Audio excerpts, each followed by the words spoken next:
The Mansion in the Mist by John Bellairs, Chapter 14. During the weeks that followed, Miss Eels thought about Emerson a lot. She worried and paced the carpet during the wee hours of the morning. Because Anthony was her friend, she often told him about her fears. But if she wanted to be reassured, she was talking to the wrong person. Anthony was a real first-class worrywart, and he expected that a disaster of some sort would happen to Emerson, so they both got anxious together, which didn't help things much. One evening, Miss Eels got a phone call from Emerson.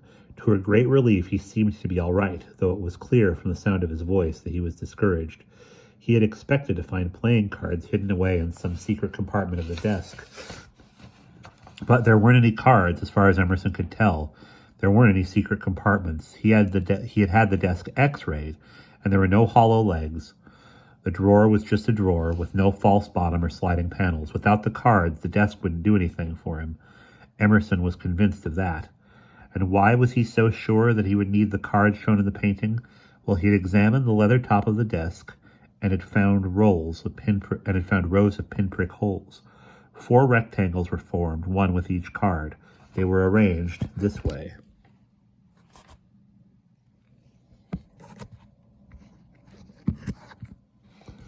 Miss Eels was secretly overjoyed that Emerson had run into a stone wall, but she tried to be sympathetic. Then she asked him if he had seen or heard anything strange since he bought the desk. "Of course not," said Emerson disdainfully. "I told you those amulets of mine work. The forces of evil can't come near me as long as I wear one." "Well, that's encouraging, I must say," Miss Eels replied cheerfully. "By the way, how did you like the little mirror?" "I never saw it. What's it like?" "It's a bit odd," said Emerson. "I'd call it Victorian trash. The bottom part is pointed like a church window, and it's enclosed in a gilded wooden frame. Then, up on top, are 3 little round mirrors, also in gilt frames. The whole effect is—" Miss Eels interrupted Emerson with a gasp. She suddenly realized that the window she and Anthony had seen in the painting was really a mirror. She explained this to Emerson. He got very excited. "Myra!" he exclaimed joyfully. "I think you've put me on to something. I'll call you back later." And with that, he hung up. Excuse me. Miss Eels was thoroughly befuddled. She couldn't imagine what Emerson was thinking of, but she found out about half an hour later. He had pried loose a wooden slab that covered the back of the mirror, and there, glued to the slab, he had found the 4 playing cards, the ace, 3, 7, and 9 of spades. "So you see, Myra, it's going to work after all," crowed Emerson when he put those cards in place. "Or when I put those cards in place, we'll be able to return to the world of the autarchs. I can't thank you enough for putting me on the right track." "Don't mention it," mumbled Miss Eels faintly. Secretly, she was kicking herself for having such a big mouth. She should have kept it shut about the mirror in the painting. She really should have.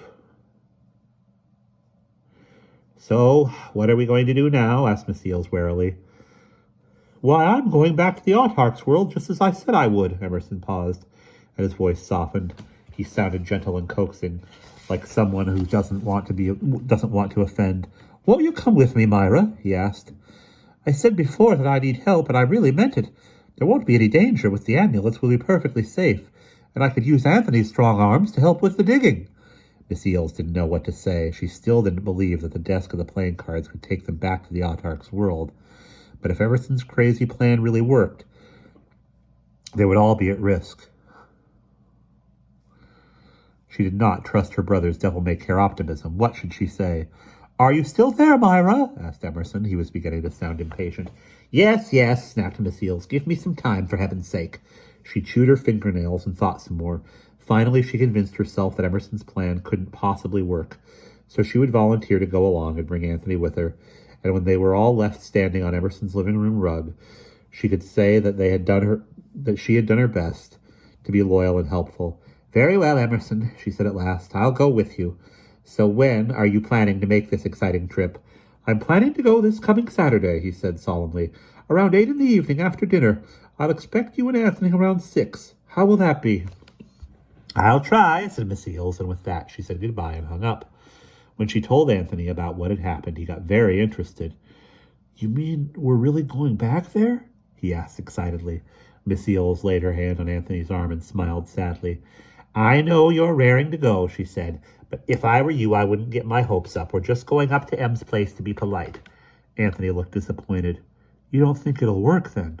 Miss Eales shook her head. No, I don't. And why you two want to go back to that frightening place is more than I can figure out. Anyway, get permission from your folks to go up to St. Cloud around 4 on Saturday. We'll be staying overnight after Emerson's Hocus Pocus fizzles. The rest of the week passed quickly for Anthony.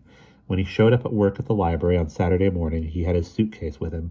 Whether or not the grand scheme worked, he always enjoyed visiting Emerson's vast Victorian house with its strange old-fashioned furniture and odd collection of magical objects. So for the rest of the day, Anthony shelved books and dusted mantels and ran the vacuum cleaner over rugs in various rooms of the library. Finally, 3 o'clock arrived, and Miss Eales rang a little gong, as she always did, to announce that the place was closing. People filed out, and the front door was bolted. Anthony felt a tightening in his stomach. Miss Eales hummed cheerfully as she turned out the lights and checked the windows. Then, with her big ring of keys in her hand, she motioned for Anthony to get his suitcase and follow her to the back entrance. When the last door was locked, Anthony followed Miss Eales to her car, a lovely white Cadillac, which was a present from Emerson. They put the suitcases into the trunk and climbed into the car. Miss Eales revved up the motor. They were on their way. Around 8 that evening, Anthony and Miss Eales were sitting in Emerson's parlor. 2 of the walls were covered with built-in bookcases full of rare old volumes. A large red oriental rug lay in front of leather-covered easy chairs and bronze floor lamps. Chinese vases and other knickknacks dotted the shelves and tables. In the middle of the room stood Mr. Ambrose's desk, with the ugly gold-bordered mirror propped up beside it. A little stack of playing cards had been placed in one corner of the desktop. Miss Eales and Anthony sat in the easy chairs. Emerson was standing near the desk, dressed in his lumberjack outfit, red plaid shirt, khaki trousers, and combat boots. He had a small collapsible shovel with a red blade. As the other 2 watched, he leaned it up against one side of the desk. Then he picked up the mirror and moved it to a corner of the room, where it would be out of the way. Well, said Emerson, turning to his guests and rubbing his hands briskly. There was an expectant hush in the room. Something wonderful and frightening was going to happen, or maybe it wasn't. In any case, they'd all know pretty soon. Are you going to distribute the amulets? Asked Miss Eales. She tried to sound light-hearted and amused, but there was a tremble in her voice. Yes, said Emerson in his best businesslike manner.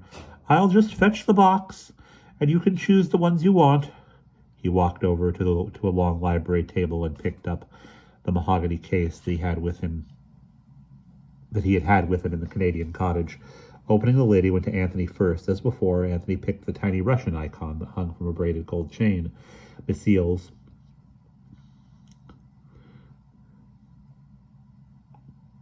took the Joachim Staller, and of course Emerson already had his Gobi Desert Sand tube hanging from a leather strap around his neck. Quietly, Emerson closed the lid of the box and put it back on the table. Then he strode back to the desk and bowed to his 2 guests. We're ready to go, he announced. If you're coming with me, place your hands somewhere on one of the sides of the desk. Anthony got up, so did Miss Eales. Emerson took his place at the desk like an orchestra conductor. On his left stood Anthony, touching the varnished side of the desk. Miss Eales stood on the right. After clearing his throat 2 or 3 times, Emerson picked up the cards. First, he laid the 3 of spades down in the place marked out for it. Next came the 7 and the 9. Last of all, Emerson laid down the ace in the little dotted rectangle on the left. Nothing happened. For quite a long time, the 3 of them stood there, dead still. Then Miss Eales jerked her hand away from the side of the desk. She felt extremely relieved, but she patted Emerson on the arm and smiled kindly. Don't feel bad, Em, she muttered. After all, you tried. Yeah, put in Anthony. It really wasn't your fault, Mr. Eales.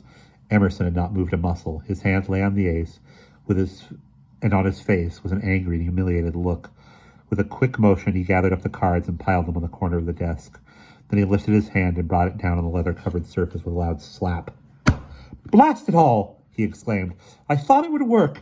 I really did. For several seconds, he stood chewing his lip and thinking furiously. Then he turned to Miss Eales. Tell me, Myra, he said in a commanding voice, where was the mirror in the painting? You know, the one you thought was a window? Miss Eales was startled by this question. She didn't have the faintest idea of what Emerson was driving at. Well, she said slowly, in the painting of Mr. Ambrose,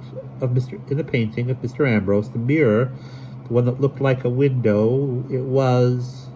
Was... Yes, said Emerson impatiently. It was where? Oh, give me time, for heaven's sake, exclaimed Miss Eels in exasperation. The mirror was up over Mr. Ambrose's left shoulder. That's all I need to know, said Emerson. Anthony, help me move the desk back toward the wall over there. Throwing the shovel to one side for the time being, Emerson helped Anthony lug the desk over to a nearby wall where a painting hung. Emerson took down the painting and put the mirror up in its place. Then he walked back to the middle of the room and picked up the shovel. Once again, he propped it against the desk. Places, everyone, he said in a commanding voice. Myra, Anthony, go stand where you were before with your hands on the desk. We're going to have another try. As soon as the other two were in place, Emerson picked up the cards and glanced quickly over his left shoulder. Then he lifted the 3 of spades in the air and put it down on the desk. Immediately, the mirror began to glow with its grayish light that cast a shimmering halo around the 3 people who stood at the desk. A drumming sound began under the floor of the room. At this point, Miss Eels would have jerked her hand away from the side of the desk, but she found she couldn't. Emerson laid down the 7 and the 9.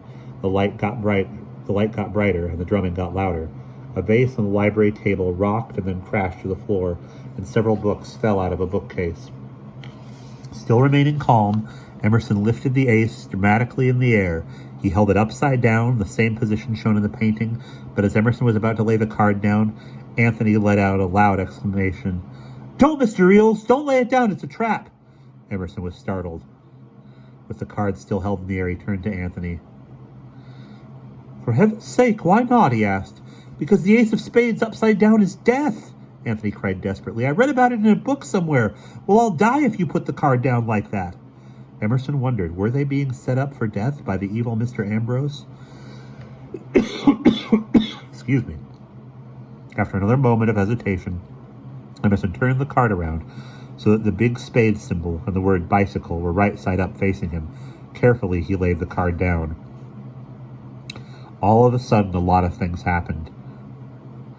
The walls and floor of the room seemed to waver, and the bookcases and paintings sagged.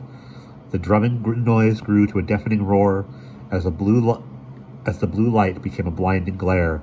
Then the 3 people who were standing at the desk were whirled round and round as if they were standing on some large spinning turntable. Faster and faster they spun, and just before he blacked out, Anthony heard himself yelling, We're going to die anyway! Oh no! And that is the end of chapter 14.